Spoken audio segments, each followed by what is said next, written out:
Okay, good morning to everyone. In this course, joint course being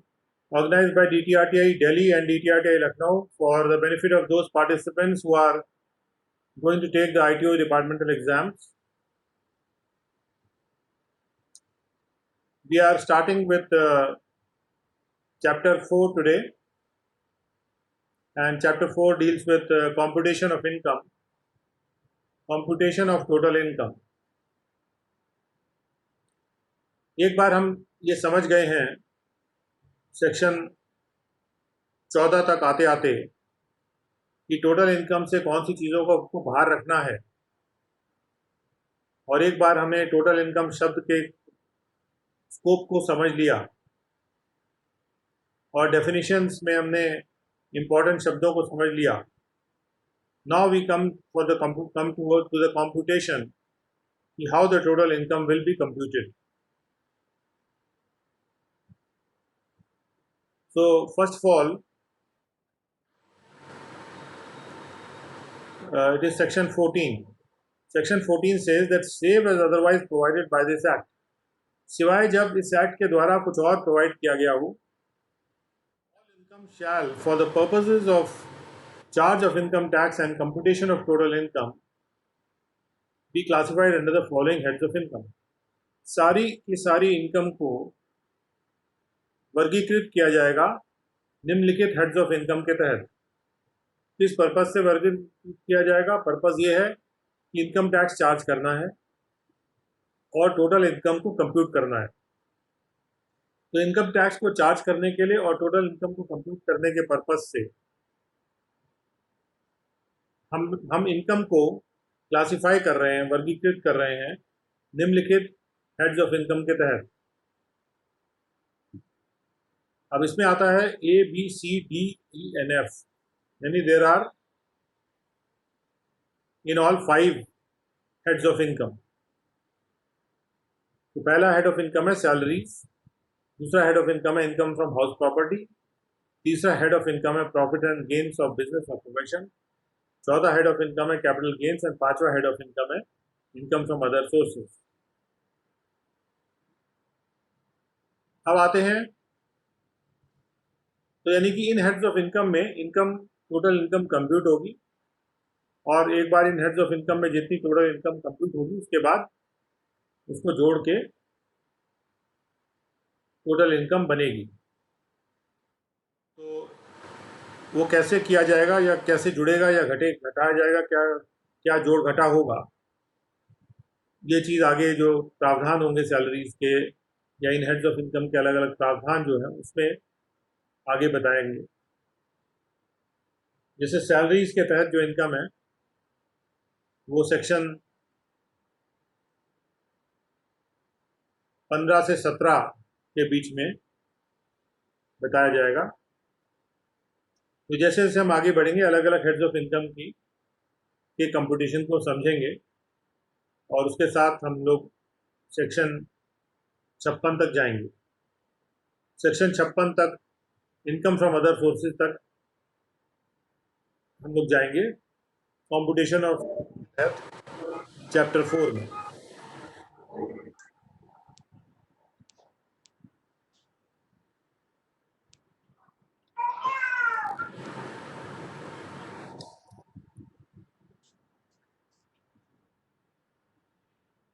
So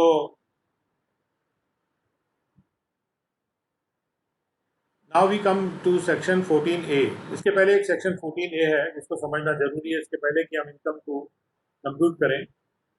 जो सबसे पहले बात क्लियर कर दी जा रही है वो ये है कि expenditure which is incurred in relation to income not includable in total income.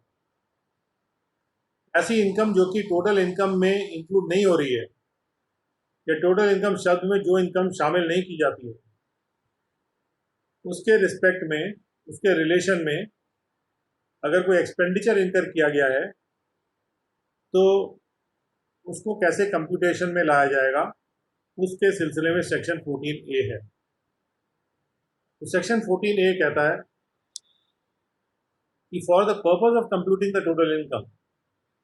Total income को कंप्यूट करने के लिए इस चैप्टर के तहत कोई भी deduction, no deduction shall be allowed in respect of the expenditure incurred by the assessee in relation to income which does not form part of the total income under this act. जो expenditure इसलिए इनकर किया गया था SSC के द्वारा, वो ऐसी इनकम के रिलेशन में किया गया था जो कि टोटल इनकम का पार्ट नहीं है इनकम टैक्स एक्ट में। तो ऐसे इनकम के रिलेशन में किया गया एक्सपेंडिचर को घटाया नहीं जाएगा उस इनकम में से। इनकम से उसको घटाया नहीं जाएगा। यानी कि आप जो खाते हैं इनकम टैक्स जब कंप्यूट किया जाएगा तो इनकम टैक्स के कंप्यूटेशन के समय पे हमें वो एक्सपेंडिचर नहीं घटाना है जो कि एसएससी के उस इनकम के लिए किया गया है या उस इनकम के रिलेशन में किया गया है जो टोटल इनकम में नहीं आती इस एक्ट के तहत। सीधी सी बात है, अगर कोई इनकम एक्ट के तहत नहीं आती है टोटल इनकम में तो उस पर किया गया एक्सपेंडिचर क्यों घटाएंगे? क्योंकि कई बार ऐसा होता है कि एसएससी क्या करते हैं कि अपने अकाउंट्स में वो खर्चे भी डाल देते हैं जो उन्होंने ऐसे इनकम को प्राप्त करने के लिए किए होते हैं जो कि एक्ट में टैक्सेबल नहीं है, टोटल इनकम में शामिल नहीं है। तो वो खर्चे अलाउ नहीं किए जाएंगे टोटल इनकम को कंप्यूट करने के लिए। 14(2) ये कहता है कि assessing officer shall determine the amount of expenditure. Assessing officer उस एक्सपेंडिचर को तय करेगा कि भाई कितना एक्सपेंडिचर उसने ऐसी इनकम के लिए किया है जो कि टोटल इनकम का पार्ट नहीं है। तो इसको कौन डिटरमिन करेगा? The assessing officer shall determine the amount of expenditure incurred in relation to such income which does not form part of the total income under this act in accordance with such method as may be prescribed। तो prescribe method के अनुसार, यानी जो rules में method दिया गया है उस रूल्स के मेथड को, प्रेस्क्राइब मेथड को इस्तेमाल करके असेसिंग ऑफिसर ये तय करेगा कि कितना एक्सपेंडिचर जो था वो ऐसी इनकम के रिलेशन में किया गया है जो कि टोटल इनकम का पार्ट नहीं है। Having regard to the accounts of the assessee और assessee के अकाउंट्स को देखते हुए, if यानी यदि, अगर अकाउंट्स को देखते हुए असेसिंग ऑफिसर सेटिस्फाइड नहीं है with the correctness of the claim of the assessee के द्वारा जो दावा किया जा रहा है मेरा ये खर्चा है, तो उस इनकम के रिलेशन में जो कि टोटल इनकम का पार्ट नहीं। अब असेसी अपने रिटर्न में एक दावा करेगा कि इतना एक्सपेंडिचर मेरा जो है वो उस टोटल इनकम को प्राप्त करने के लिए किया गया है, उस इनकम को प्राप्त करने के लिए किया गया है जो टोटल इनकम में शामिल नहीं है, और इसलिए उस एक्सपेंडिचर को मैं हटा रहा हूँ। लेकिन अगर असेसिंग ऑफिसर उससे संतुष्ट नहीं होता है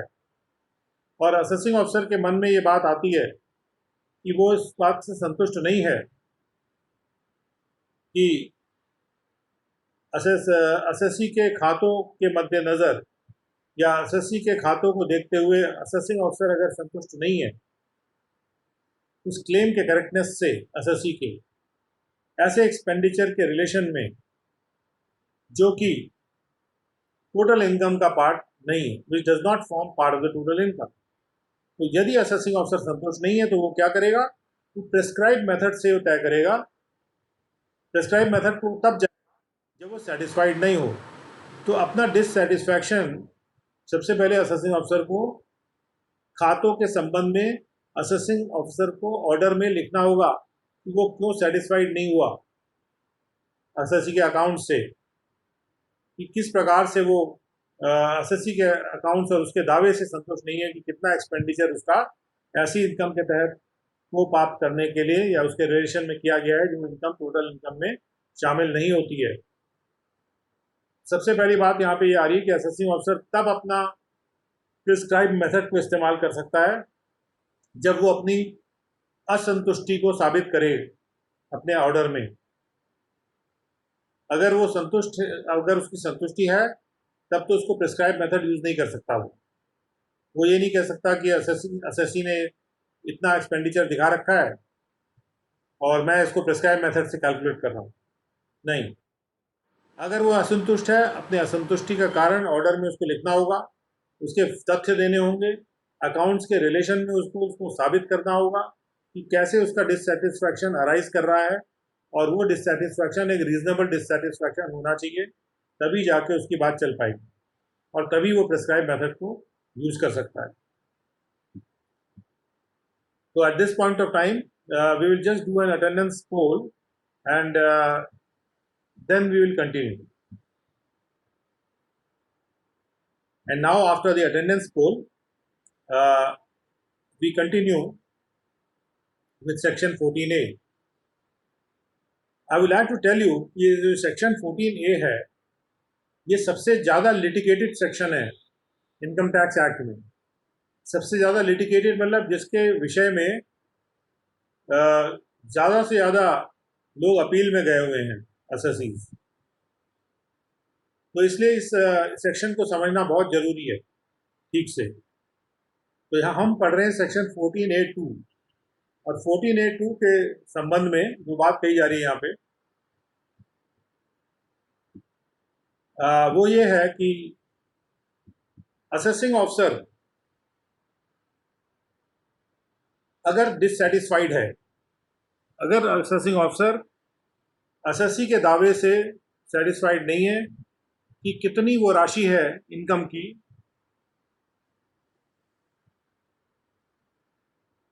कितनी वो राशि है एक्सपेंडिचर की जो कि ऐसे इनकम के रिलेशन में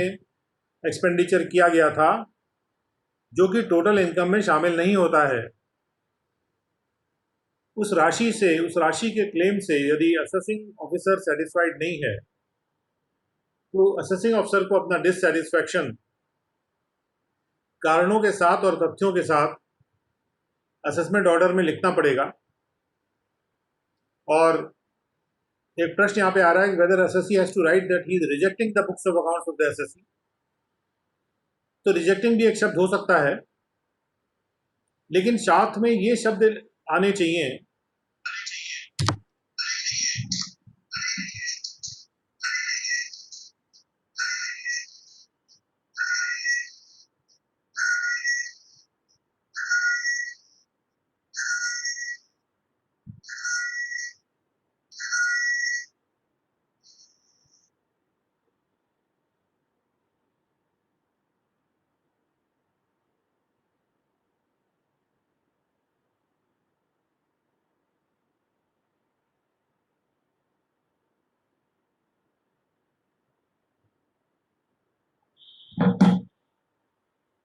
सॉरी फॉर द इंटरप्शन।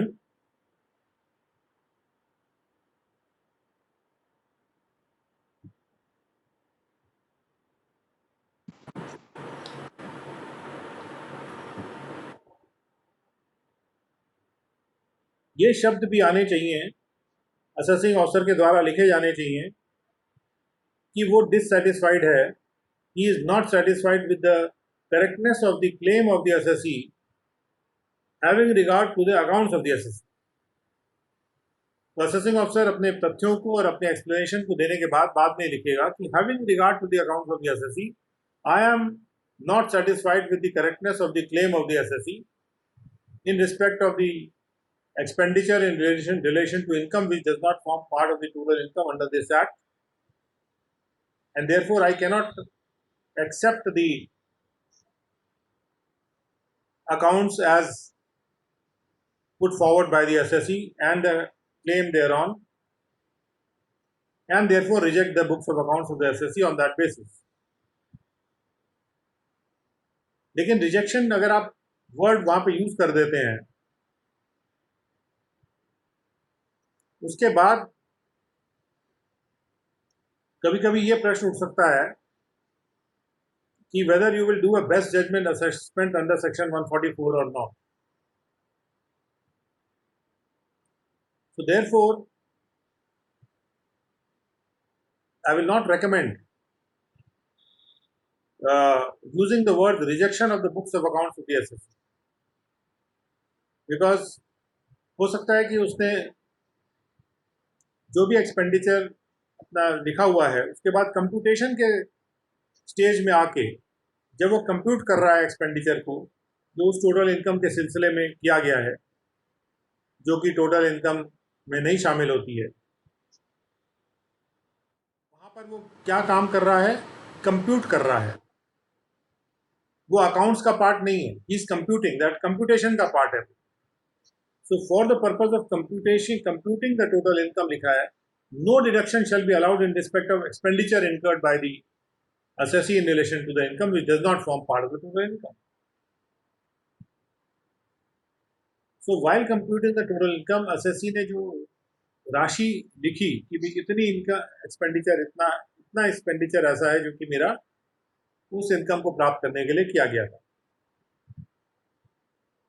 अब हो सकता है कि असेसी उसके लिए अलग खाते बना के रखा हो या कंसोलिडेटेड खाते भी हो सकते हैं। अब एक्सपेंडिचर तो असेसी ने किया है, इस बारे में कोई यहाँ पे डाउट नहीं है। हम यहाँ पे ये डाउट नहीं रेज करेंगे असेसी ने एक्सपेंडिचर नहीं किया। हम ये कह ही नहीं रहे कि उसने एक्सपेंडिचर नहीं किया, एक्सपेंडिचर किया, लेकिन वो उस इनकम को प्राप्त करने के लिए किया कि नहीं किया, ये इस सवाल पे हम प्रश्न उठा रहे हैं एज एन असेसिंग ऑफिसर। हम अपना डिससेटिस्फैक्शन शो कर रहे हैं। तो हम ये नहीं कहेंगे कि हम उस एक्सपेंडिचर को ही रिजेक्ट कर दे रहे हैं। हम ये कहेंगे कि एक्सपेंडिचर भले ही किया गया हो, लेकिन ये उस इनकम के रिलेशन में नहीं है जो कि टोटल इनकम में शामिल नहीं है। तो इसीलिए यहाँ पर कोई rejection of the books may not be the word that should be used here. Yeah, rejection by itself, word may not be used here. Non-acceptance of the claim of the assessee, that is a better word to use. तो जहाँ भी हमको act से language मिल रही है, तो हमको act से बाहर की लैंग्वेज का इस्तेमाल करना अगर हम शुरू करेंगे तो that will lead to litigation. So इसलिए try to use the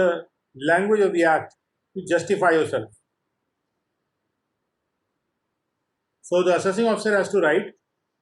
he taking into consideration the facts and the arguments mentioned above. अपने argument और facts लिखने के बाद, I am not, and having regard to the accounts of the assessee, I am not satisfied with the correctness of the claim of the assessee in respect of such expenditure in relation to income which does not form part of the total income under this act to the extent of so much rupees. उसको quantify करेगा या quantify करने की कोशिश करेगा या approximately quantify भी कर सकता है उसको। और अगर वो असेसिंग ऑफिसर उसको ठीक से या उसकी बात जो है वो रीजनेबल प्रतीत होगी, तो then he can proceed forward and he can use the prescribe method. Then what he can use the prescribe method. वो प्रेस्क्राइब मेथड को यूज करेगा और प्रेस्क्राइब मेथड से ये कंप्यूट करेगा कि कितना वो राशि थी जो कि वो राशि जो कि उस इनकम को प्राप्त करने के लिए की गई थी खर्च, जो कि टोटल इनकम में शामिल नहीं होना। Now provisions of subsection 2 shall also apply in relation to a case where an assessee claims that no expenditure has been incurred by him। जहां पर भी assessee ये कहता है कि no expenditure has been incurred by him in relation to the income which does not form part of the total income under this act, कि वो कह रहा है कि मेरी कोई भी खर्चा ऐसा नहीं है जो ऐसे इनकम के रिलेशन में हो जो कि टोटल इनकम का पार्ट नहीं। तो यानी जहां पर असेसी कहता है कि बिल्कुल भी ऐसा कोई एक्सपेंडिचर नहीं है, या तो वहां पर भी प्रेस्क्राइब मेथड फिर यूज किया जा सकता है। और प्रेस्क्राइब मेथड यूज करने का मतलब ये है कि अगर असेसी ने ये कह दिया कि ऐसा बिल्कुल भी कोई एक्सपेंडिचर नहीं है जो ऐसे इनकम को के रिलेशन में किया गया हो जो टोटल इनकम से बाहर है, तो ऐसे केस में एक तरह से असेसिंग ऑफिसर को ये कहा जा रहा है कि आप उसके क्लेम को से डीम्ड डिससेटिस्फैक्शन आपका हो गया, यानी कि आप मान के चल रहे हैं कि यू आर डिससेटिस्फाइड और नील एक्सपेंडिचर के क्लेम को प्रावधानित ही है कि उसको रिजेक्ट करके और उसको 14A3 के तहत रिजेक्ट करके कि भाई ये जो एक्सपेंडिचर का क्लेम है ये मैं रिजेक्ट कर रहा हूँ बिकॉज 14A3 में ऐसा लिखा गया है और and I am proceeding forward to use the prescribe method. और उसके बाद मैं प्रेस्क्राइब मेथड को यूज़ कर रहा हूँ to compute the total income and to compute the expenditure on the income which is not part of the total income. Provided that nothing contained in this section shall empower the assessing officer either to reassess under section 147 or pass an order enhancing the assessment or reducing a refund already made or otherwise increasing the liability of the assessee under section 154 for any assessment year beginning on or before the first day of April 2001.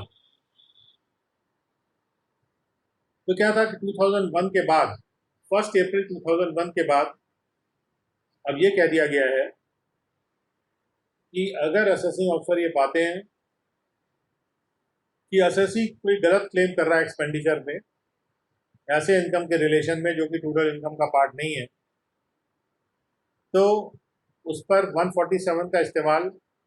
2001 अप्रैल के बाद किया जा सकता है।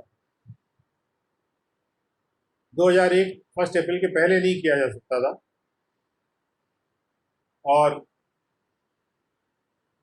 कोई भी assessing officer assessment को जो एनहांस करने का या रिफंड को रिड्यूस करने का ऑर्डर 154 के तहत भी कर सकता है, यानी 154 और 147 जो भी एप्लीकेबल हो, जहाँ पर ये अपेरेंट हो रिकॉर्ड से कि एसएससी ने कोई गलत क्लेम किया है। जैसे एसएससी ने लिख दिया no expenditure has been incurred by him, 14A3 का अगर क्लेम है एसएससी का, तो 154 में उसको रेक्टिफाई किया जा सकता है। और अगर ऐसा कोई क्लेम है जिसके लिए जिसको असेस करने की ज़रूरत है कि कितनी इनकम एस्केप हो रही है और जहाँ पर रिकॉर्ड से अपेरेंट ना हो, यानी जहाँ तथ्य ना हो रिकॉर्ड पे, जहाँ तथ्य पर्याप्त है रिकॉर्ड पे, तो वहाँ पर तो 154 का इस्तेमाल किया जा सकता है। रिफंड को रिड्यूस करने का ऑर्डर किया जा सकता है, असेसमेंट को एनहांस करने का ऑर्डर किया जा सकता है, या एसएससी की वैसे लायबिलिटी बढ़ाने का ऑर्डर किया जा सकता है 154 के तहत, यानी 154 जो कि रेक्टिफिकेशन का सेक्शन है। और रेक्टिफिकेशन प्राइमा फेसी बेसिस पे किया जाता है, जो सामने चीज़ नज़र आ रही है क्योंकि अपेरेंट है, रिकॉर्ड से दिख रहा है एकदम साफ तौर पे, उसको ठीक करने के लिए 154 सेक्शन का इस्तेमाल किया जा सकता है। 154 सेक्शन के तहत कोई बहुत ज़्यादा दिमाग लगाने का काम नहीं किया जा सकता। एक प्योर अरिथमेटिक जो टाइप की जो चीज़ है या बिल्कुल अपेरेंट रिकॉर्ड से जो चीज़ सामने आ रही है उसको करने के लिए किया जा सकता है। जहाँ पर एक बार दिमाग लग चुका हो उस पर दोबारा दिमाग लगाने के लिए भी 154 का इस्तेमाल नहीं किया जा सकता।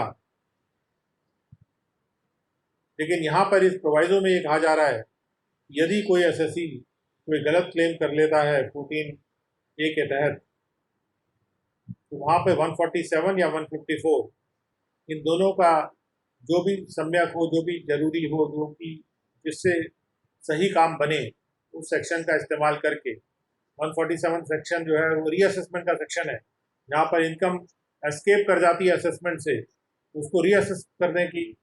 बात जहाँ कही जाती है, तो उसका इस्तेमाल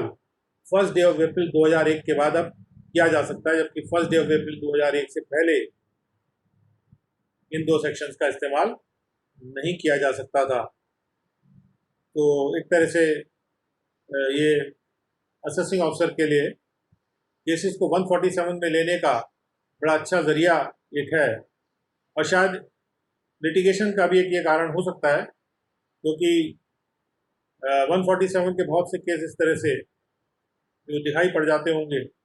और उस पर 147 का प्रयोग किया जाता होगा तो असेसी ऑटोमेटिकली जो है अपील में जाता होगा। लेकिन एट द सेम टाइम इसको करना ज़रूरी भी है, क्योंकि असेसी कई ऐसे होते हैं जो ये सोच के कि मेरी इनकम स्क्रूटनी में नहीं आएगी। आई एम श्योर कि ऐसे केस जहाँ पर नो एक्सपेंडिचर का क्लेम 14A3 में किया जा रहा है, अगर ये रिटर्न में क्लियरली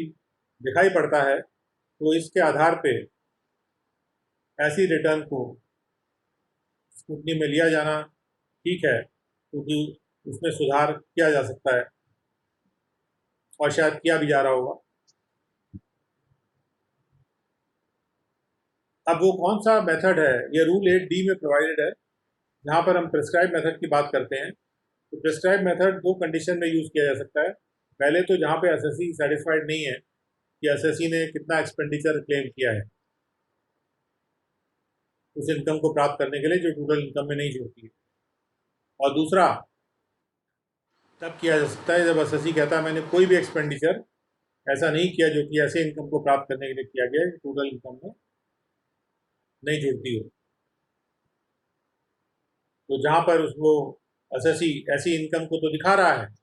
कि जो टोटल इनकम से हटा रहा है वो, लेकिन उसके प्रति किया गया एक्सपेंडिचर को वो कह रहा है कि कोई भी एक्सपेंडिचर नहीं किया गया। तो ऐसे केस में फिर से उसको प्रिस्क्राइब मेथड का इस्तेमाल करके असेसिंग ऑफिसर उस केस में करेक्टिव एक्शन ले सकते हैं, चाहे वो 147 का यूज़ कर रहे हो चाहे वो 154 का यूज़ कर रहे हो। I will recommend the use of 147 more than, क्योंकि 154 कई बार अपेरेंट फ्रॉम रिकॉर्ड होना चाहिए और चीज़ें कई बार बिल्कुल अपेरेंट फ्रॉम रिकॉर्ड नहीं होती। तो use of 147 is more recommended in such cases because that will make it a safer assessment. ना इससे संबंधित है रूल 8D। रूल 8D क्या कहता है? रूल 8D ये कहता है, ये आपको रूल 8D आपको असेसिंग ऑफिसर को मेथड दिखा रहा है, तरीका दिखा रहा है कि कैसे आप तय करेंगे उस एक्सपेंडिचर को जो ऐसे इनकम के रिलेशन में किया गया है जो टोटल इनकम में नहीं इंक्लूड किया जा सकती। तो टोटल इनकम में जो नहीं इंक्लूड किया जा सकती तो उसके लिए जैसे सेक्शन 10 है और सेक्शन 11, 12, 13 के तहत भी और भी एक्ट में सेक्शंस हैं जहाँ पे कुछ इनकम्स टोटल इनकम में शामिल नहीं होती। जो जहाँ भी ऐसा केस है वहाँ पर जो एक्सपेंडिचर है वो डिटरमिन करने के लिए कि कितना ऐसा एक्सपेंडिचर था कुल एक्सपेंडिचर में से जो कि ऐसी इनकम के रिलेशन में किया गया था जो टोटल इनकम में शामिल नहीं होती है, ये तय करने के लिए रूल 8D बनाया गया है। और रूल 8D में प्रिस्क्राइब्ड मेथड है, रूल के तहत मेथड, और इस मेथड का इस्तेमाल हमने ऊपर देखा 14A2 या 14A3 के रिलेशन में किया जा सकता है। Where the assessing officer having regard to the accounts of the assessee, assessee के अकाउंट्स को मद्देनजर रखते हुए अगर असेसिंग ऑफिसर सेटिस्फाइड नहीं है किसी भी प्रीवियस ईयर के संबंध में कि एसएससी का जो क्लेम है एक्सपेंडिचर का वो करेक्ट है, जिस करेक्टनेस के बारे में अगर असेसिंग ऑफिसर सेटिस्फाई नहीं है, क्लेम की करेक्टनेस के बारे में, दावे के सत्यता के बारे में अगर वो कन्विंस नहीं है, अगर वो संतुष्ट नहीं, the claim made by the assessee that no expenditure has been incurred, या फिर वो इस क्लेम से संतुष्ट नहीं है कि कोई भी एक्सपेंडिचर इनकर नहीं किया गया। जहाँ भी एसएससी कहता है कि कोई भी एक्सपेंडिचर नहीं किया गया तो वहाँ पर यहाँ पर ना संतुष्ट होने की बात की जा रही है। हालांकि 14A3 में साफ तौर पे कर दिया गया है कि provision of subsection 2 shall apply. Shall apply का मतलब यहाँ पर भी वो सेटिस्फैक्शन की बात अपने आप आ जाती है, क्योंकि सब सेक्शन 2 में सेटिस्फाइड वर्ड अपने आप ही यूज कर दिया गया है। जब हम कहते हैं कि provision of subsection 2 shall also apply, इसका मतलब हम सेटिस्फैक्शन वाली बात को भी यहाँ पे अप्लाई कर रहे हैं। यानी असेसिंग ऑफिसर अगर सेटिस्फाइड नहीं है, एसएससी ने क्लेम कर लिया है कि उसने कोई भी एक्सपेंडिचर ऐसा नहीं किया था ऐसी इनकम के रिलेशन में जो कि टोटल इनकम में शामिल नहीं होती है, लेकिन असेसिंग ऑफिसर उससे भी सेटिस्फाइड नहीं है, तो यानी कि 14A3 के केस में भी असेसिंग ऑफिसर को क्या करना होगा, अपना नॉन सेटिस्फैक्शन या अपना डिससेटिस्फैक्शन शो करना पड़ेगा कि किस आधार पे वो डिससेटिस्फाइड है। भाई कई बार ऐसा हो भी सकता है कि कोई एक्सपेंडिचर ऐसा ना भी हो और एसएससी केवल प्राप्तियां प्राप्तियां कर रहा है और खर्चे करने ही नहीं पड़ रहे उसको,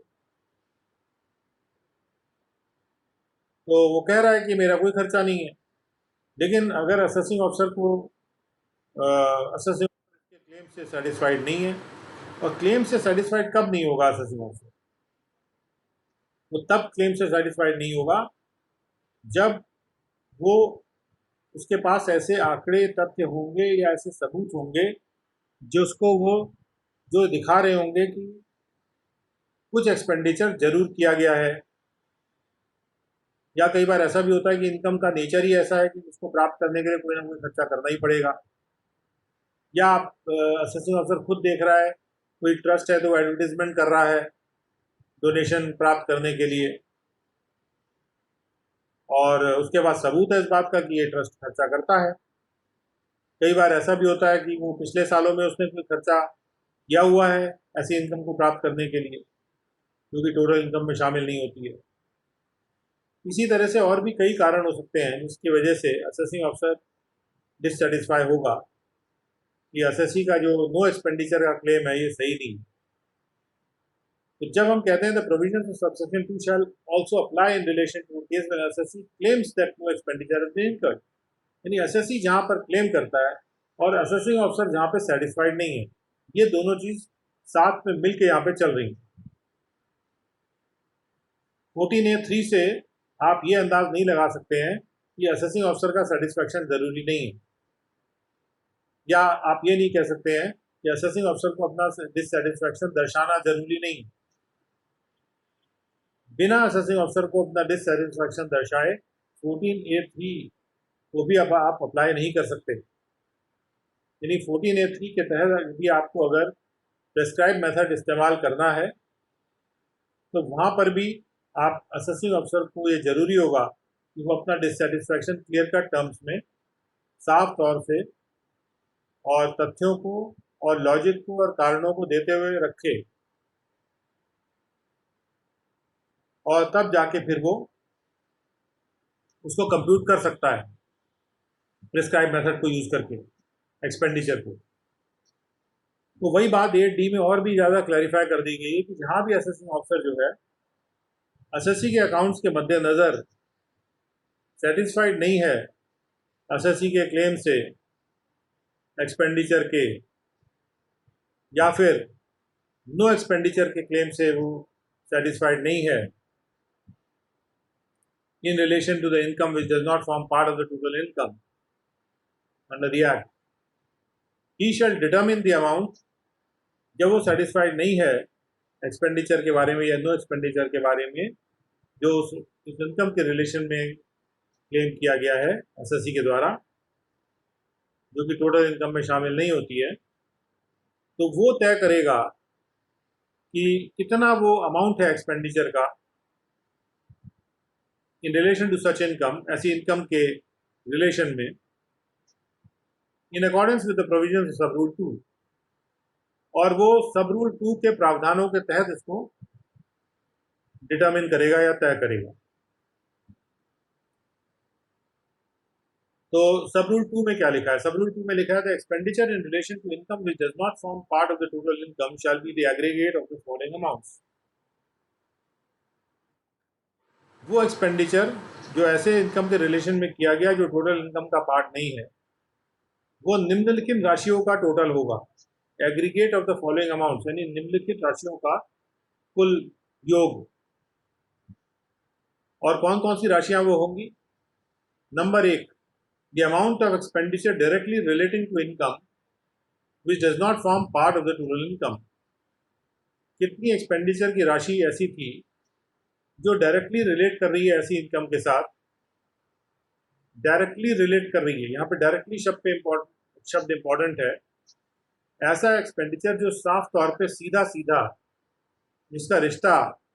उस इनकम के साथ तय किया जा सकता है जो कि टोटल इनकम में शामिल नहीं, जहाँ सीधा सीधा देयर इज अ रिलेशन। और दूसरी बात कि एन अमाउंट उसके एडिशन में an amount equal to 1% of the annual average of the monthly average of the opening and closing balances of the value of investment, income from which does not or shall not form part of the total income. अगर कोई एक निवेश है, कोई investment है, तो जिससे प्राप्त इनकम टोटल इनकम का भाग नहीं है, तो ऐसे केस में क्या करना होगा कि उस निवेश की जो वैल्यू है, उस निवेश का जो मूल्य है, हर महीने के शुरू में और बाद में, ओपनिंग एंड क्लोजिंग बैलेंस, यानी शुरू में और क्लोजिंग में, महीने के शुरू में और महीने के क्लोज में जो भी बैलेंस है उस वैल्यू का, उस इन्वेस्टमेंट की, उसका मंथली एवरेज लिया जाएगा, यानी उसका हर माह में ओपनिंग और क्लोजिंग बैलेंस का एवरेज निकाला जाएगा। मान लीजिए ओपनिंग बैलेंस है 100 रुपये और क्लोजिंग बैलेंस है 110 रुपये, तो उसका मंथली एवरेज हो जाएगा 100 प्लस 110 डिवाइडेड बाय 2, यानी कि 105 हो जाएगा। तो इस तरह से पहले मंथली एवरेज निकालना है ओपनिंग और क्लोजिंग बैलेंसेस का।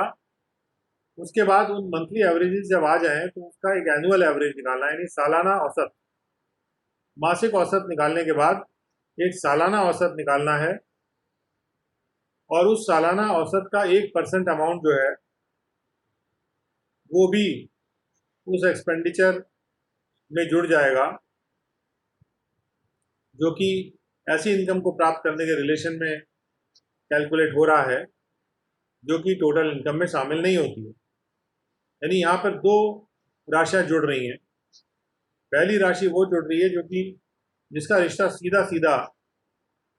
उस इनकम से है जो कि टोटल इनकम में शामिल नहीं हो रही है, और जहाँ पर सीधा रिश्ता नहीं है, जहाँ सीधा रिश्ता एस्टैब्लिश नहीं किया जा सकता है, वहाँ पे आपको 1% लेना है मंथली एवरेज की, एनुअल एवरेज का, क्लोजिंग और ओपनिंग बैलेंसेस के, उस इन्वेस्टमेंट की वैल्यू का, जिस इन्वेस्टमेंट से जो प्राप्त इनकम है वो टोटल इनकम का पार्ट नहीं है। तो ये लेने के बाद आपको इन दोनों राशियों को जोड़ना पड़ेगा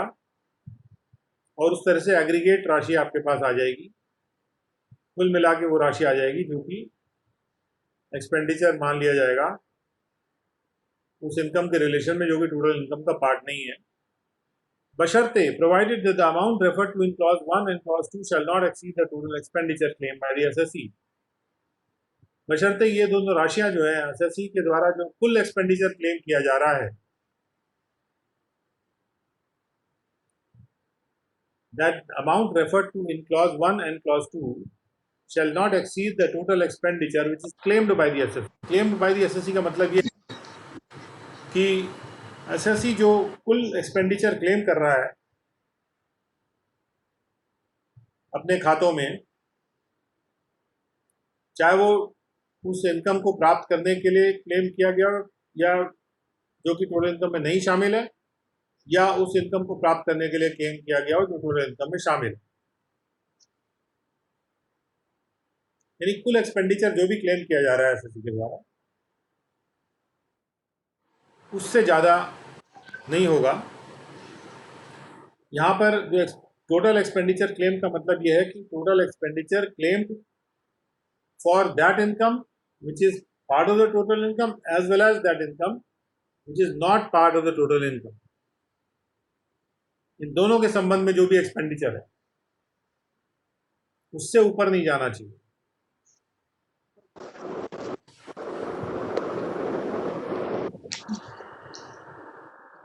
okay, now we go to Himanshi Mahamana, please अपना बंद कर दीजिए आप audio. Try and do it from here.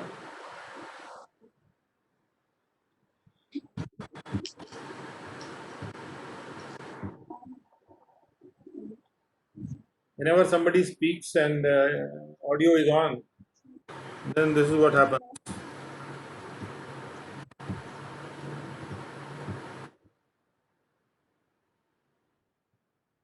Okay, now we move on to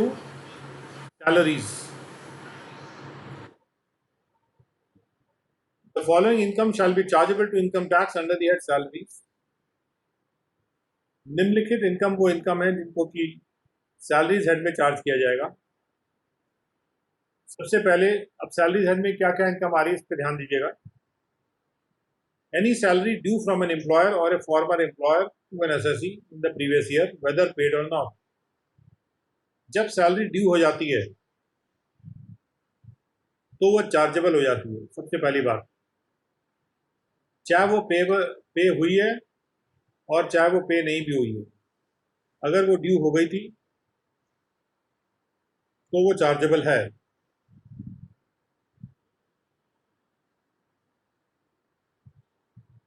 यदि वो ड्यू नहीं हुई थी उसकी बात नहीं की जा रही है यहाँ पे. तो फिर अगर कोई सैलरी पे हो गई है उसका क्या होगा. So any salary paid or allowed to him in the previous year by or on behalf of the employer or a former employer, though not due नहीं, भले ही वो ड्यू नहीं थी, भले ही वो पेमेंट ड्यू नहीं था सैलरी का, लेकिन उसको पे कर दिया गया, एसएससी को उसको पे कर दिया गया इन द प्रीवियस ईयर, या ड्यू होने से पहले ही पे कर दिया गया. यानी ड्यू होने से पहले अगर पेमेंट कर दिया जाता है सैलरी का तो वो भी चार्जेबल है, और अगर पेमेंट नहीं किया जाता और केवल ड्यू हो गई है तो भी वो चार्जेबल. यानी ड्यू पर बेसिस पर भी चार्जेबल है और not due but paid basis पर भी चार्जेबल है.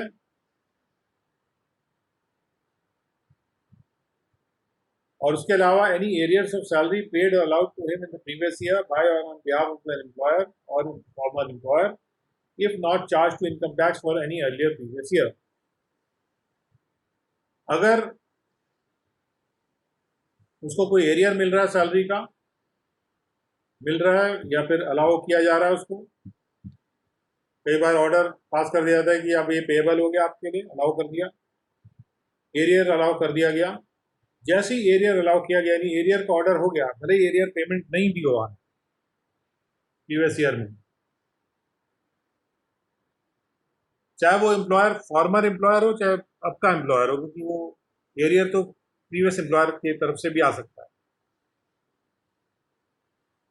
और सैलरी भी जो है वो प्रीवियस एम्प्लॉयर के से भी आ सकती है अगर साल में एम्प्लॉयर चेंज हो गया है. तो अगर उसको इनकम टैक्स के प्रति चार्ज नहीं हुआ था तो वो किसी पिछले प्रीवियस ईयर में नहीं चार्ज हुआ था तो इस प्रीवियस ईयर में वो चार्ज हो जाएगा. यानी जो चीज़ पहले प्रीवियस ईयर में चार्ज नहीं की गई तो इस प्रीवियस ईयर में भी उसको चार्ज किया जा सकता है जब एरियर उसको पे या अलाउ किया जा रहा है.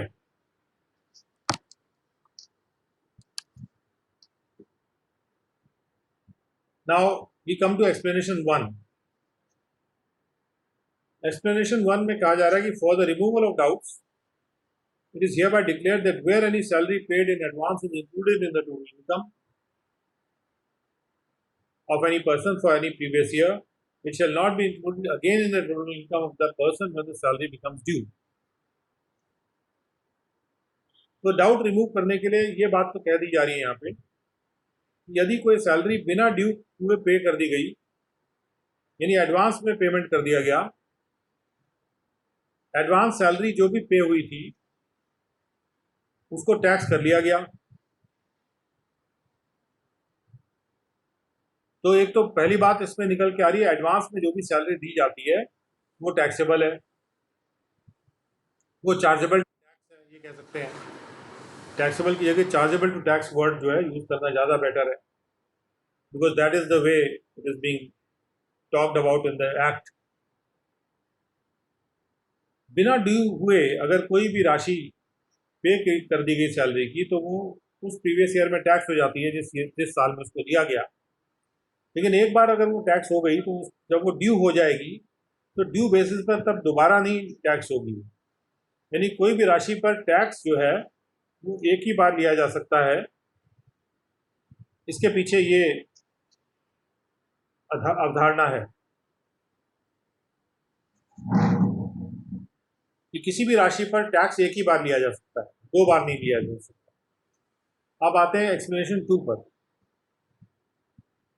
एनी सैलरी, बोनस, कमीशन और remuneration by whatever name called due to or received by a partner of the firm from the firm shall not be regarded as salary for the purposes of this section. यदि कोई firm का partner है, और firm word का meaning हम section 2 से ले रहे हैं, यानी जहाँ पे इंडियन पार्टनरशिप एक्ट में जो रजिस्टर्ड फर्म होती है उसका पार्टनर, या जो लिमिटेड लायबिलिटी एक्ट के तहत जो रजिस्टर्ड है उसके पार्टनर। अगर कोई पार्टनर है फर्म का और उसको फर्म से कोई भी सैलरी, बोनस, कोई कमीशन या कोई भी उसको राशि दे राशि उसको पे हो रही है, रिम्यूनरेशन यानी जो भी वो कार्य कर रहा है, कार्य के लिए दी गई राशि, उसको रिम्यूनरेट करने के लिए यानी कि उसके द्वारा किए गए कार्य के लिए दी गई राशि, चाहे किसी भी नाम से उसको बुलाया जाए, by what ever name called. By what ever name called इसलिए लिखते हैं थोड़ा विस्तृत करने के लिए डेफिनेशन को, जिससे कोई कंफ्यूजन ना रहे कि किसी भी तरह की सैलरी, बोनस, कमीशन या रिम्यूनरेशन भी काफ़ी जनरल वर्ड है, जो कि ड्यू था या उसको रिसीव किया गया था किसी पार्टनर के द्वारा फर्म से, उसको सैलरी नहीं माना जाएगा for the purposes of this section. तो सैलरी नहीं माना जाएगा तो क्या माना जाएगा? तो इसके बारे में क्लैरिफिकेशन ये है कि ये सारी राशियां income from business and profession में आती हैं और सैलरी के रूप में टैक्स नहीं होती हैं। जो फर्म का पार्टनर को फर्म से सैलरी, कमीशन या कोई भी रिम्यूनरेशन मिलता है, और व्यवस्था ये है कि जो इसके अलावा जो भी शेयर ऑफ प्रॉफिट पार्टनर को मिलता है वो सेक्शन 10 में टोटल इनकम में इंक्लूड नहीं होता, क्योंकि फर्म के केस में जो व्यवस्था है वो ये है कि फर्म की टोटल इनकम डिटर्मिन की जाती है और उस पर टैक्स ले लिया जाता है, और एक बार जब फर्म की टोटल इनकम डिटर्मिन कर ली जाती है तो उससे प्राप्त जो शेयर है प्रॉफिट्स का वो दोबारा टैक्स नहीं होता, नहीं तो वो डबल टैक्सेशन एक तरह का हो जाएगा। क्योंकि शेयर ऑफ प्रॉफिट जो है, जैसे ही फर्म को इनकम होती है तो शेयर ऑफ प्रॉफिट अपने आप ही उससे अप्रूव हो जाते हैं पार्टनर को साथ साथ ही, भले ही वो क्रेडिट ना भी किए जा रहे हो तुरंत ही, लेकिन जैसे जैसे प्रॉफिट कमा रही है फर्म वैसे वैसे प्रॉफिट का शेयर जो है वो पार्टनर को अक्रू कर रहा है। तो इसलिए